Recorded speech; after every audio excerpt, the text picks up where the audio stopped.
So may all this remain undefiled by the stains of age, mundane concerns, and so forth. So when you have bodhicitta within yourself, you feel at ease with yourself, with all these negative thoughts and emotions like anger, hatred, jealousy, and so forth. Without all these, you become relaxed and feel at ease, and you'll be able to sleep better. It's very peaceful. You'll have very peaceful and sound sleep.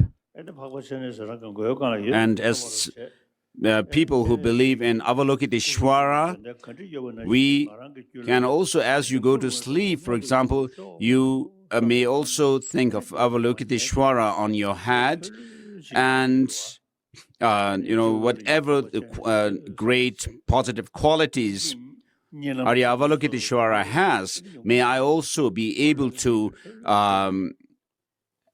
develop them, cultivate them within myself. And with such a state of mind, if you go to sleep, you'll have a very peaceful, sound sleep. So this is the explanatory transmission of the 8 verses of mind training. Next, we'll do the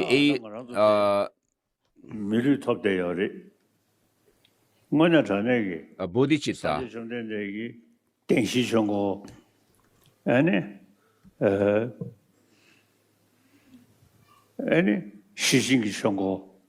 So the Buddha gave the teaching on the 4 Noble Truths, and then the teaching on the perfection of wisdom, and then the third turning of the wheel of Dharma. So we have all these teachings with us extant. But the essence of all these teachings of the Buddha is bodhicitta. Even if the Buddha were to come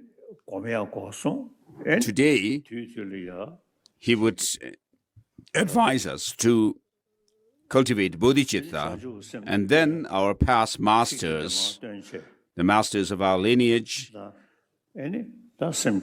have the same message, would have the same message. And we have different texts to cultivate bodhicitta. So as I said, all of us, including down to the small insects and ants and insects, all of us do not want suffering but want happiness. So how do you go about with the practice of bringing benefit, happiness to oneself and others, and overcoming suffering? Ultimately, the cause is bodhicitta. So, of course, we have heard about bodhicitta.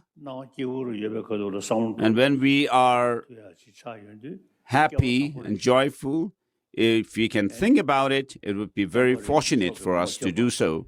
And then wherever the Dharma has not spread, this precious Dharma has not spread before, but also wherever it has spread before but declined, so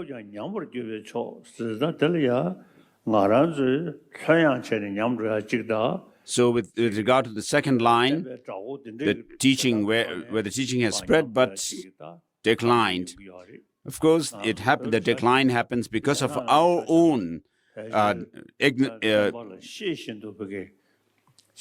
neglect, and then also through others.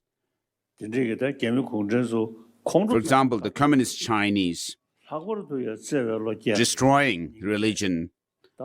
So, of course, they are ignorant about what practices are to be adopted, the good practices, and what negative ones to be shunned. They are ignorant about this. And so, with the sense of bodhicitta, we will take, with this understanding of the benefit of bodhicitta and compassion, we'll do the ceremony for bodhicitta, generating bodhicitta. So, of course, all kinds of thoughts arise in our mind. negative as well as positive. But we have this potential, the ability to think positively in terms of bodhicitta. So to benefit all sentient beings, for the benefit and the well-being of all sentient beings across the expanse of space, you think of becoming a Buddha for them. So as soon as I wake up in the morning, I also go through this process of using the ritual for bodhicitta and cultivate bodhicitta. So my brothers, Dhamma brothers and sisters also. So it is very important for us also to cultivate bodhicitta, thinking of all sentient beings across the expanse of space, as infinite as the space itself, and to benefit them and to think of reaching Buddhahood for their sake. First, we'll do the seven limb practice. You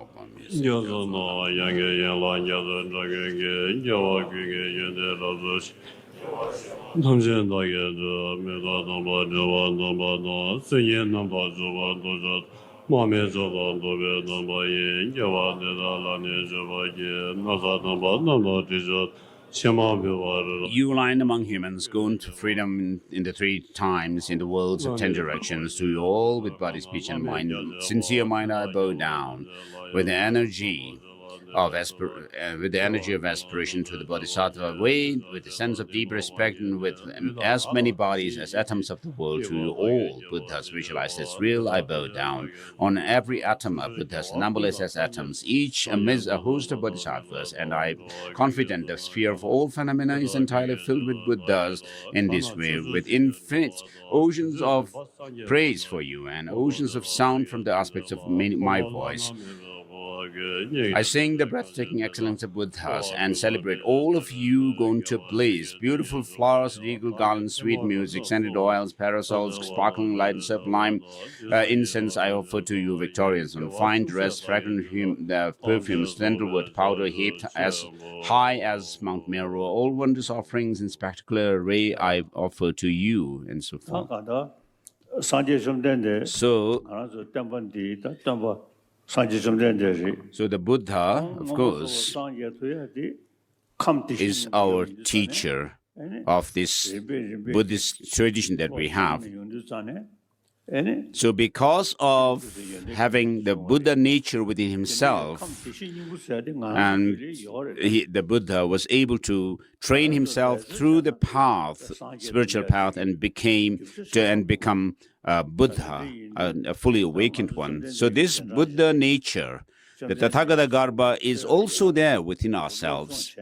Therefore, by studying as someone who followed the Buddha and through study and practice of his teaching, then all the different negativities, the defilements and so forth that we have accumulated since time beginningless,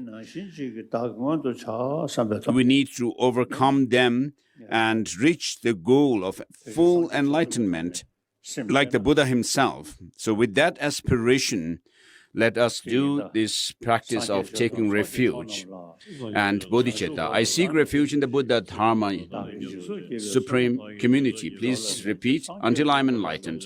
Through the collections of merit and wisdom gained by giving and others, may I achieve Buddhahood to benefit all sentient beings. I seek refuge in the Buddha, Dharma, and supreme community until I attain enlightenment. Through collections of merit and wisdom gained by giving and others, may I achieve Buddhahood to benefit all sentient beings. I seek refuge in the Buddha, Dharma, and supreme community until I attain enlightenment. Through the two collections of merit and wisdom gained by giving and others, may I achieve Buddhahood to benefit all sentient beings. So with this, we have generated the Buddha bodhicitta, And we have already done the teaching on the 8 verses of mind training. So many people from different countries have gathered here. And the essence of the Dharma is bodhicitta. I also make this my main practice. It gives me a peaceful state of mind and a good physical health as well. And so this is really practical means of helping oneself as well. And so if you make this practice of bodhicitta your daily practice, it would be worthwhile having this life, and you will make this life a meaningful one, and our meeting here also would be made meaningful. And so, if you strive and persevere in cultivating bodhicitta, you'll also see the benefits of is feeling at ease with yourself, within peace of mind and good health. And so that's all for the teaching today.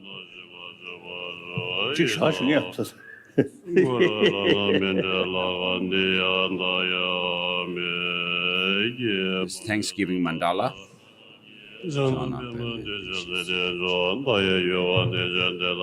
So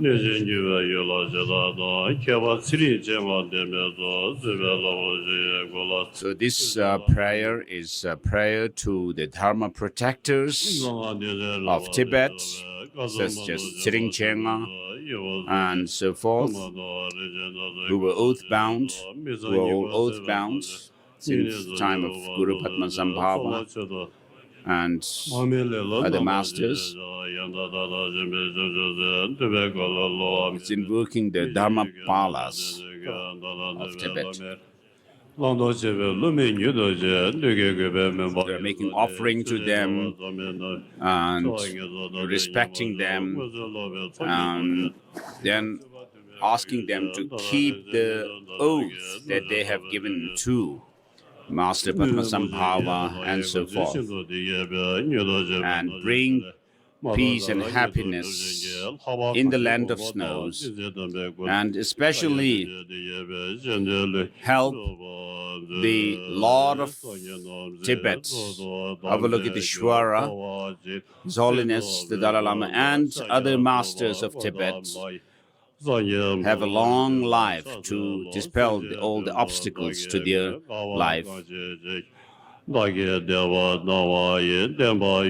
next we have the prayer So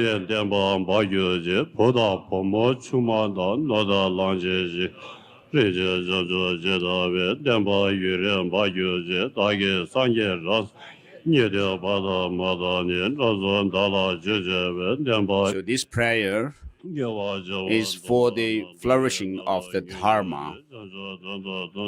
It goes through, it recounts, the Buddha here recounts his past deeds as bodhisattvas, having gone through the practice of the 6 perfections, such as giving away, like for example, the story of, it recounts the story of Vishwantara or Vesantara, who gave away his elephant of his country, kingdom, a precious elephant, and then his children, wife, and so forth. And then practicing morality, and then also practicing patience, and enthusiastic joy, joyful effort, or and then concentration, samadhi, and wisdom. And then at the end there's verses of dedication for the Dharma and the tradition of the Tibetan tradition of Lama Tsongkhapa and so forth to flourish. And next is the word of truth, prayer of the word of truth by His Holiness the Dalai Lama.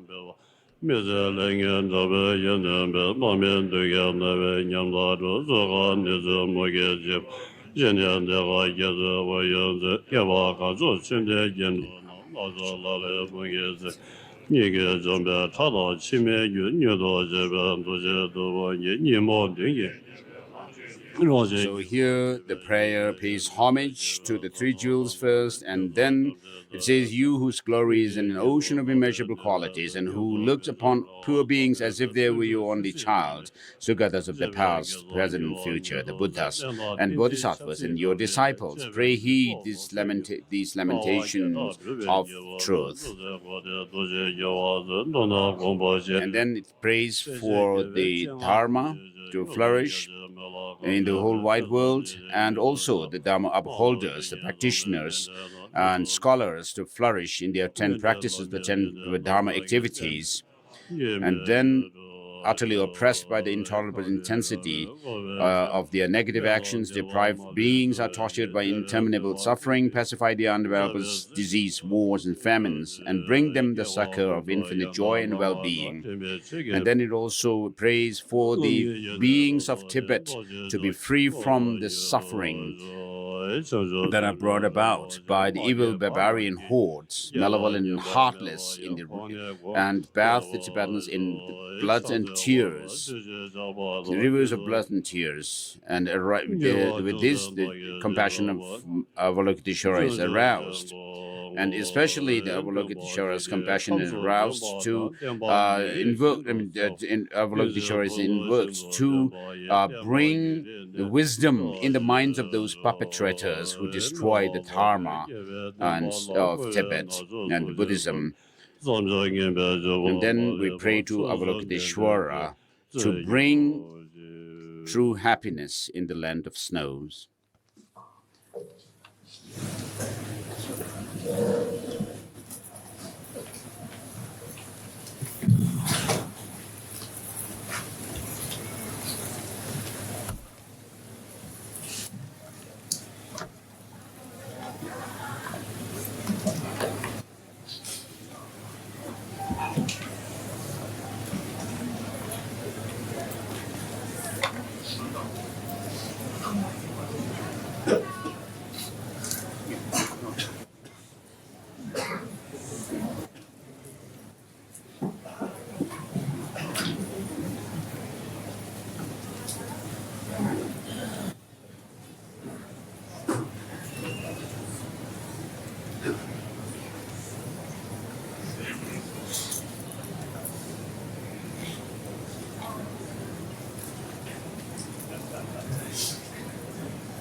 Zame dende da zuzun doje doza dende do dende lome dende da dembe me lange me nyuru ju.